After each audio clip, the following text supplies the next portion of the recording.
There's gun violence. Our kids are getting killed. Our kids are killing people. When are we going to do something different? We're continuing our coverage of the chaos happening in Dayton City Commission tonight. Dayton's budget for next year still up in the air as commissioners work to find a resolution and avoid the shutdown of key city services. Claire Faith met with two of the commissioners who did not vote in favor of that budget. She is live downtown tonight. And Claire, what are you hearing about this process moving forward? An emergency city commissioner meeting is scheduled for tomorrow to sit down and discuss the 2023 city budget. Today, during the public address, Commissioners Turner, Slouts, and Fairchild expressed their concerns and reasons why they fully don't support this budget. Community members and city employees came to hear what they had to say, and both commissioners say this budget isn't in the best interests for everyone. My decision on Wednesday to not rubber stamp the budget as proposed is simply because the public did not have the time to sufficiently vet it. There were only 7 days between the full budget becoming publicly available and the vote to pass it by emergency resolution. That is not a transparent or an inclusive process. I take what I say seriously. I did not tell voters one thing and then come to pass a budget that does another thing. This budget does not adequately invest in demolition, is not a good stewardship of our ARPA dollars, and most importantly, it does not invest in our children. I cannot support this budget. So, Clara, what are the commissioners saying needs to happen next here? Both commissioners say they are open to discuss their issues with their colleagues and hopefully find a middle ground. And now during today's public address, emotions ran high for community members wanting answers. And later on ABC and Fox, you'll hear from community members how they want their leaders to work together and be Dayton strong. Now back to you guys. Claire, thanks. A Preble County woman accused of killing her grandmother last month pleading not guilty in court today. Heidi Matheny's competence and sanity to stand trial will have to be evaluated in the next 30 days. She's facing a charge of murder in connection to the death of her 93-year-old grandmother, Alice Matheny. Bond has been set at $500,000. Her trial is set for March 13th. Also, some sad news tonight. The longest-serving mayor in Miamisburg's history, Dick Church Jr., has passed away. He served the city for 28 years. Church first entered public office as a member of the Miamisburg City Council in 1988, then ran for mayor 4 years later. He defeated the incumbent by 27 votes. Church retired in 2019. We'll let you know on air and online as soon as the services are set so you can pay your respects. He was 81 years old. And Congressman Mike Turner reacting to the death of Church, who he calls a dear friend. He says, quote, Mayor Church was a dedicated public servant who was instrumental in the success of the Mound site redevelopment and the transformation of the city of Miamisburg. He will be greatly missed by myself and the entire community. Perry Township Police, they are asking for your help tonight after a dog was shot and killed. They tell us this black lab here was shot on Sunday around 4 p.m. on Johnsonville-Brookville Road, died from its injuries. Police are asking anyone in that area to come forward if they have any information and to also check home surveillance and doorbell cameras, see if any footage was captured. You can contact the department at 937-833-5487 or message their official page on Facebook. You can find it by searching Perry Township Police, Montgomery County. Well, after a 10-month ordeal in Russia, Brittany Griner finally back home in America tonight. The WNBA star landing in San Antonio, Texas early this morning. Griner was freed in a prisoner swap in exchange for Russian arms dealer Victor Bout, known as the Merchant of Death. Now, she's been in Russian custody since February, charged for drug possession after customs agents say they found cannabis oil in her luggage at a Moscow airport. The president of the Phoenix Mercury, the team Griner plays for, says right now they're prioritizing her healing and mental health. It's a bittersweet day, of course, because it's a reminder of how many folks haven't been able to come home. And it's a reminder of just how much time she was away, but we're incredibly gratified and thankful she's back. Today, Russian President Vladimir Putin said further exchanges between the U.S. and Russia are possible. That's in regards to Paul Whelan, who is still in custody in Russia. The Biden administration has been facing some backlash for not bringing him home, along with Griner. He's a former Marine, also considered wrongly detained by the U.S. Now, Whelan's been convicted of espionage in Russia and has been held for nearly 4 years. Today, former President Trump's national security advisor telling the media Trump turned down an opportunity to swap Boot for Whalen. John Bolton says the trade didn't happen because of security concerns. Here's how the White House explains the reasoning. With any kind of exchange like this, we do a national security assessment, and that was the case here with Mr. Boot, to take a look at what the risks might be. Again, we're going to be vigilant. We're going to watch. He's on the street now. He would have been free in 6 years. It's not like he was serving a life sentence. Now, Boot was convicted in 2011 in a U.S. federal court of conspiring to kill Americans and supplying militia groups with weapons throughout the world, reportedly including international terrorist group Al-Qaeda. Well, we saw a few bouts of sunshine today. The clouds have built back in, though. We saw a little bit of showers move through the region. Right now, though, sitting at 44 degrees, cloudy conditions. Feels like 40 with winds out of the northeast at 7 miles per hour, 44 in Dayton, 42 in Troy and Sydney, and 41 out towards the Richmond area. Taking a look at our 10-day outlook, you can see we're going to keep it mild for this week. Temperatures at or above average for the entire week. And then as we move on towards next weekend, we're looking at the possibility of a nice cool down. All right, Tim, thank you. A former Cincinnati ICE deportation officer is behind bars tonight. Andrew Golobic is accused of sexually assaulting and coercing sex from numerous women who were seeking asylum under his supervision. The 51-year-old is federally charged now with 7 counts, including sex trafficking and fraud. He's also charged with trying to cover up his alleged crimes by destroying evidence and tampering with a witness. Now, the indictment says he worked at the Blue Ash ICE office's Alternative to Detention program. It supervises immigrants who live here while seeking asylum. As a supervisor, he took advantage of these women in his role, and we cannot have that. Individuals in position of authority using that authority to take advantage of persons who are in the most vulnerable positions in society. Now, if convicted, he could spend the rest of his life behind bars. The U.S. Attorney's Office has set up a tip line. It's dedicated to this investigation, so if you know anything that can help, just call 513-979-8353, or you can email ICE officer complaints at fbi.gov. Former Minneapolis police officer J. Alexander Kueng has been sentenced to 3.5 years in prison for manslaughter. Now, he pleaded guilty in October. Kueng kneeled on George Floyd's neck during the May 2020 killing that sparked international protests for racial equality. He's already serving a federal sentence for violating Floyd's civil rights. Kueng is being held in a low-security federal prison near Youngstown, Ohio. Arizona U.S. Senator Kyrsten Sinema has left the Democratic Party tonight. She says she's now a registered independent to remove herself from the, quote, partisan structure. Not only is it true to who I am and how I operate, I also think it'll provide a place of belonging for many folks across the state and the country who also are tired of the partisanship. Sinema says the change is about her own values. She does not plan to caucus with Republicans and says she expects to keep her committee assignments, so this likely won't change the balance of power in the Senate. Well, a man in the tri-state area will get a life-saving gift just in time for Christmas. He spent months on dialysis because his kidneys, they were failing. Wait for a donor is usually years, but this week he learned he'll get a new kidney right before the holidays. Marella Porter shares that story.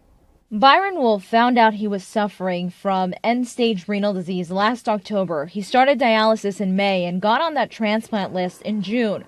Finding his match is rare because of his O-positive blood type. Doctors told him he'd likely have to wait up to 2 years before getting a new kidney. He was ready to do that, but he says God stepped in and he jumped to the top of the list. Wolf will get his new kidney 5 days before Christmas, thanks to a man he barely knew. Until she said they were coming for breakfast that Saturday morning or that Sunday morning, I had no idea who he was. So when he showed up, we just thought we were going to go have breakfast with some friends. We had no idea that it was going to change my life. We had to be a perfect cross match and everything else, and with the Lord's help, we are. Wolf says as long as everything goes right, he will be out of the hospital by Christmas Eve. In Villa Hills, Marella Porter. Springfield kindergartner got to ring the bell at Dayton Children's today. Erin Miller finished her chemotherapy after a battle with acute lymphoblastic leukemia. But she was diagnosed in 2020, and her mom, Sierra, says that journey started out poorly with a grim diagnosis. Erin was having seizures and had to be put into a medically induced coma while she was in renal failure. Now, her hair is growing back, and she was finally able to start kindergarten this year at Kenwood Elementary.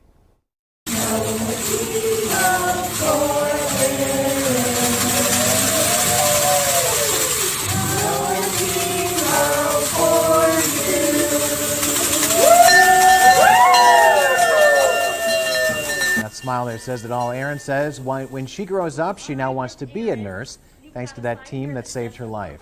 Big congratulations to Erin. We're very proud of you.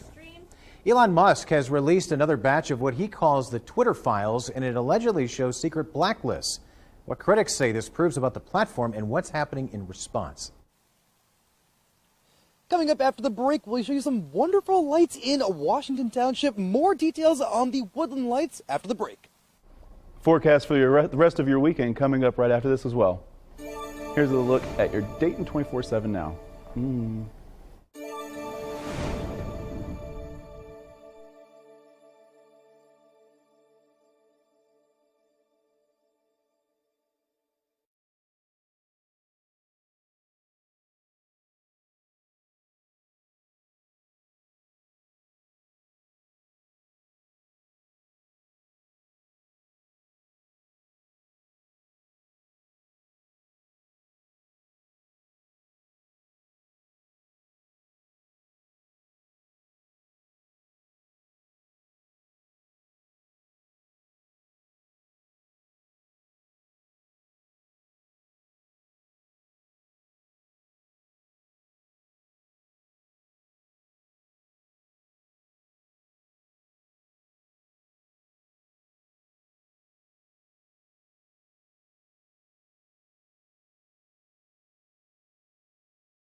Weather Window, presented by the National Weather Desk.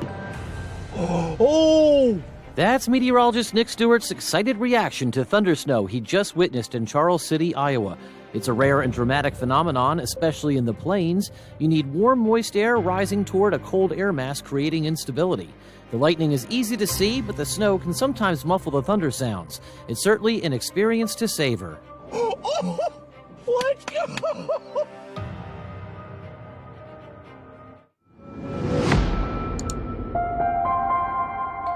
A journalist given access to internal Twitter communications by new CEO Elon Musk says the platform had secret blacklists under its former leadership. Barry Weiss's tweets, known as the Twitter Files Part 2, show screenshots of conservative accounts that were allegedly filtered to be less visible. Twitter has previously denied this. Twitter shadow banning prominent Republicans. It's bad. Is that true? No. So coming up tonight at 6:30 over on Fox 45, we'll hear from people affected by this, plus the new changes Musk is working on to fix that. And two women are suing Twitter after they say they lost their jobs, accusing the company of disproportionately laying off women. They say last month's layoffs impacted about 57% of women at the company, compared to 47% of men. They say the gap was even bigger for women in engineering related roles, and they say that Twitter employed more men overall before the layoffs. This all happened after Elon Musk bought the social media company. Well, our headlines are going to be very similar to what they have been. Clouds, after a little bit of sunshine today, have returned to the area, and they're going to stick around through the next 24 hours or so. We're going to be keeping things mild, above average temperatures, but we do have a nice start to the week ahead. Taking a look at our current conditions right now, 12 a.m. through tonight, temperatures are going to hover right around 40 degrees. The clouds are going to stick around, so not a whole lot is going to change through the day tomorrow. Temperatures remaining around the 40s through all day tomorrow. Once again, keeping it gloomy, dark, and cloudy. Not going to see a whole bunch in the way of precipitation. This is just looking as mostly a cloudy event. So temperatures by 5 a.m. Sunday look like they're going to top off around 40 degrees. I'll have more on the full forecast in just a moment. Tim, thanks. The death of actress Kirstie Alley is just the latest reminder of increasing colon cancer cases. The guidelines of who should be screened and when has also changed. Christian Hauser has the new information that could save you or a loved one's life.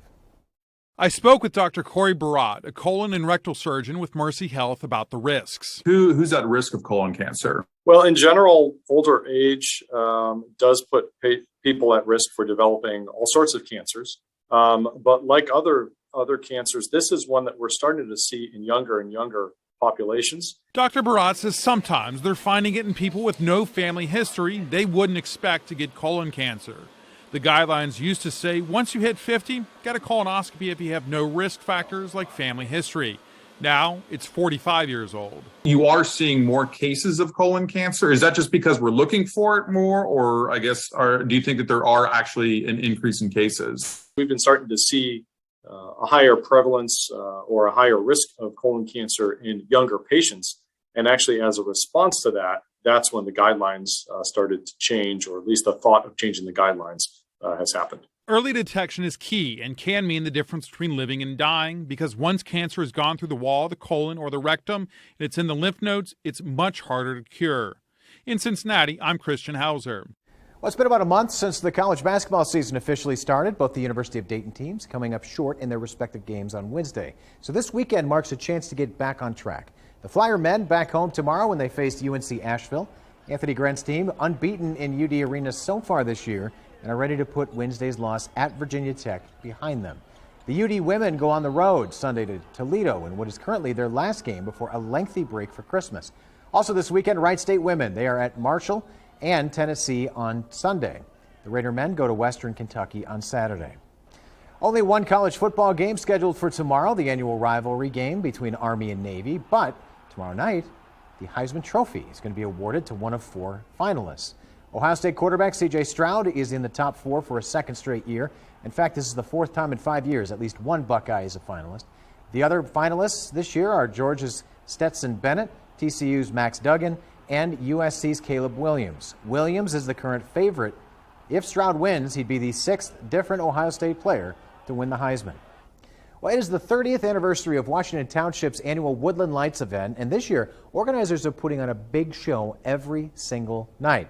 So Tej Joshi, host of Good Day Dayton, live out there tonight. Tej, what's going on there?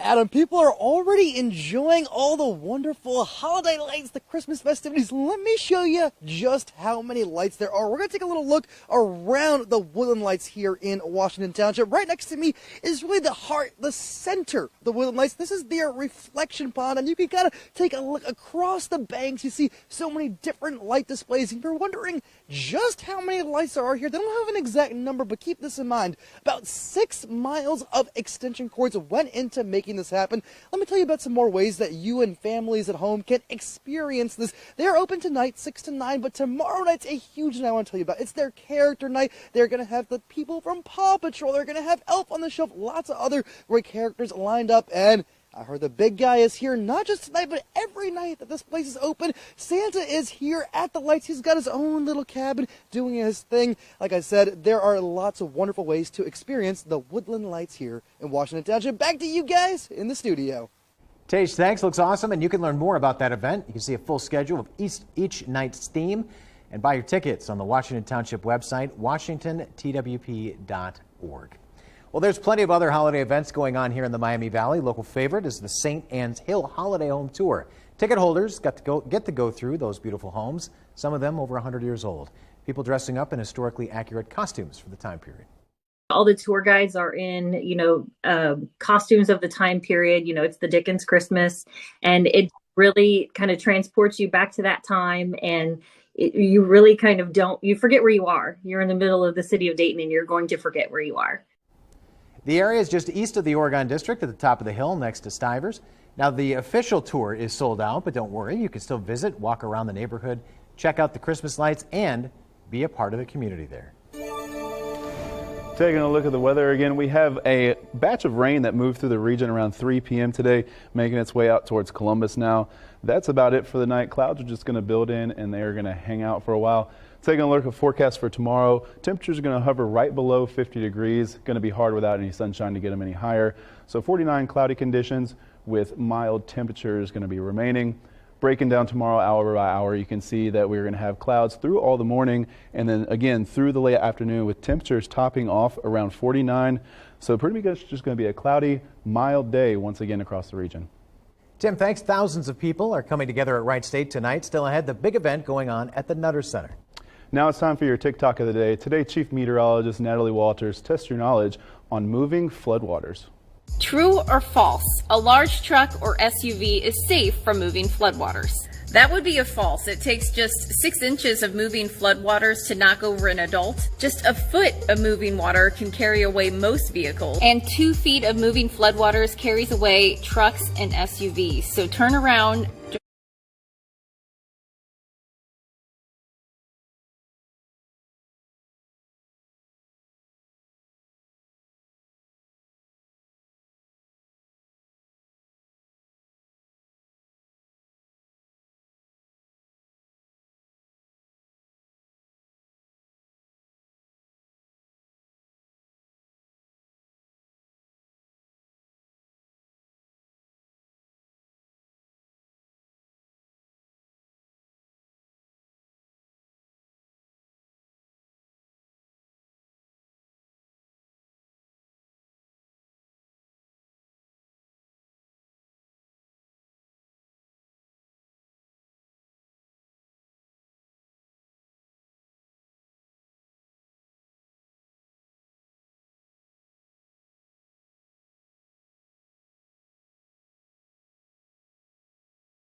The Dayton 24/7 Now News app, brought to you by the Jeff Schmidt Auto Group. Family and friends all coming together on Wright State University's campus tonight. Elise Coulter breaks down what's going on and how you can join in on the celebration. Things are bustling here out at the Nutter Center tonight because grad students are getting ready to have their commencement ceremony, and of course, lots of love for these grads. And then tomorrow, actually, at 10 a.m., you're going to have a commencement ceremony for the rest of the students here at Wright State University. But doors opened at 5:30 tonight. Commencement kicks off at 7 o'clock. So what, about half an hour from now? It's really exciting. If you couldn't make it in person, that's okay. You can still see your loved one graduate with a degree tonight and tomorrow. The university will be live streaming it on their YouTube channel and on their Facebook page. Guys, back to you in the studio. All right, taking one more look at the mild temperatures across the region. You can see as the sun sets, temperatures are starting to cool down a little bit, especially from the north to the south as the winds blow out of the northeast. On the southern part of the viewing area, temperatures hovering right around 45 degrees, 43 in Dayton, 45 down in Middletown. On the northern side, you have temperatures in the upper 30s. Greenville sitting at 39 and Bellefontaine sitting at 38 right now. Taking a look at tonight, temperatures probably going to drop down into the mid to low 30s across the Dayton area. It's going to be cloudy, going to be very calm. Winds are only going to be out of the northeast about 5 to 8 miles per hour. So taking a look at your extended forecast, we have a lot of clouds happening on Saturday. We're going to be remaining mild Saturday and Sunday. Sunday and Monday we have pretty good chance of some sunshine breaking through the clouds, so try to get out and enjoy that while you can with the milder weather. Tuesday will probably start out mostly cloudy, and then Wednesday we'll have a more significant chance of rain moving into the region. And it looks like the weekend we have a cool down coming, and as of now, models are forecasting a few stray snow showers. I'm not sure, but I think I saw a hint or a peak of sun today. Sun? Just a little bit. It was just like a hint. There was a little bit more than a peak. It was a couple hours. Was it really? It was nice. I guess where I'm at, I didn't really. Well, I had a long drive in, so. Oh, you probably saw it on the way in. Yeah, I did. Well, it's interesting what we take for granted, right? Because we had all that sunshine for so long, and now it's just been gloom, gloom, gloom. So hopefully sooner rather than later. Typical winter, though. Nothing but clouds. So. Yeah. All right, Tim. Thanks for being with us. We are over on Fox 45 next with updates. We hope you join us there. Good night.